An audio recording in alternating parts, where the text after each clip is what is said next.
Cette émission vous est présentée par CIH Bank.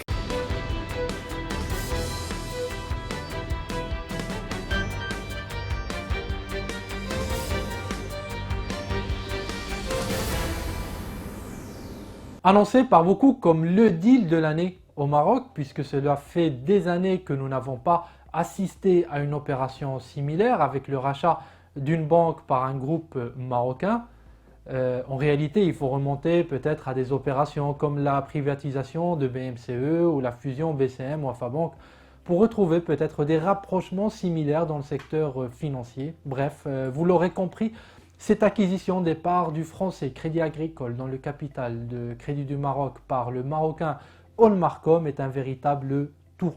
Un tournant pour la banque, bien sûr, premier concerné, mais aussi un tournant pour le groupe Olmarcom qui, avec ses participations historiques dans CIH Bank et BMCI, va donner une nouvelle dimension à son pôle financier avec l'arrivée de CDM dans le cocon. Et en parlant de Olmarcom, sa filiale cotée Atlanta Sanad va passer un important cap avec cette fusion. C'est le sujet de notre émission aujourd'hui. وليده راه توضرت فيها لاكارت انا غادي نبلوكيها دابا من لابلي ولا لقيتيها علميني باش ندير بلوكيها خويا وات صيفط معك هاد الميساج فوكال للوالده مشى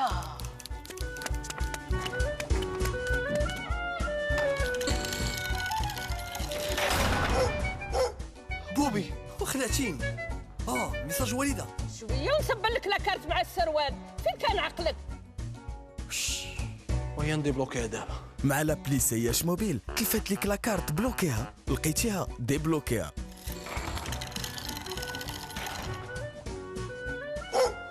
تيليشارجي من دابا لابلي سياش موبيل وحلو كونت في الحين.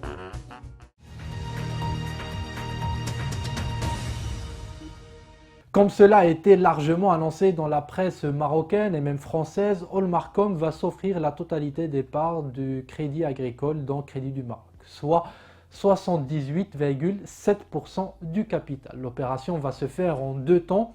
Une première partie sera acquise par Atlanta Sanad, 12,8%, et par Olmarcom Finance Company, 50,9%. Et dans un deuxième temps, Crédit Agricole lui céderait les 15% restants 18 mois après la réalisation de la première session qui devrait se réaliser cette année 2022.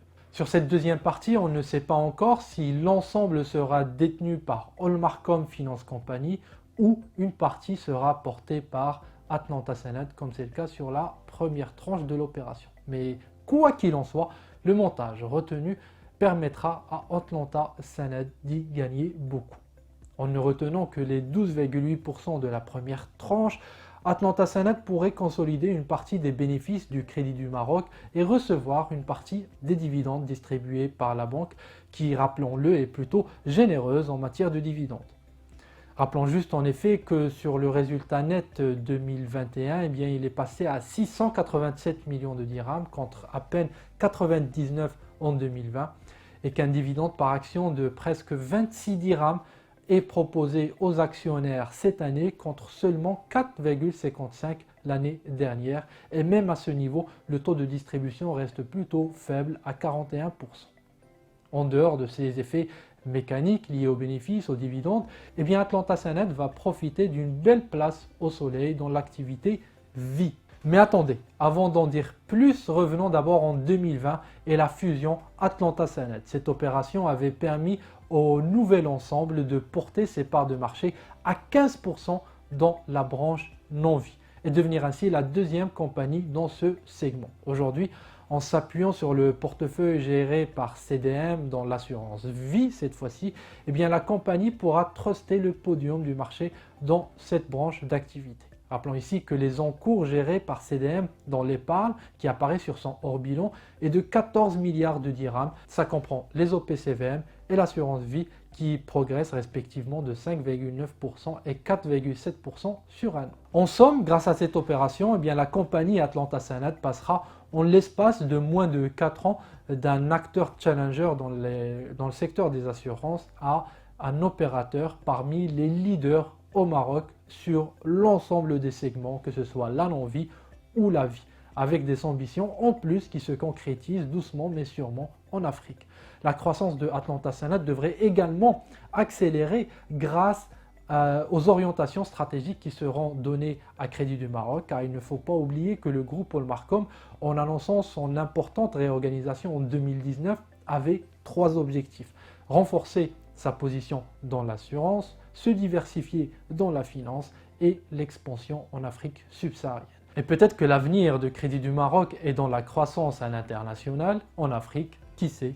Nous ne manquerons pas, en tout cas, de faire réagir les dirigeants de la compagnie sur ces questions quand l'occasion se présentera. Management qui se prononcera sans doute un peu plus comme il est de coutume après l'obtention des autorisations réglementaires par les différentes autorités financières marocaines.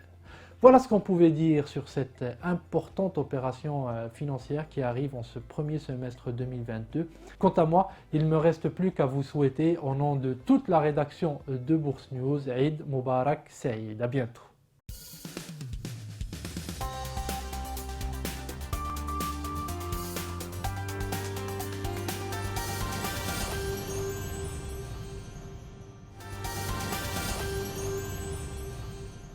Cette émission vous a été présentée par CIH Bank.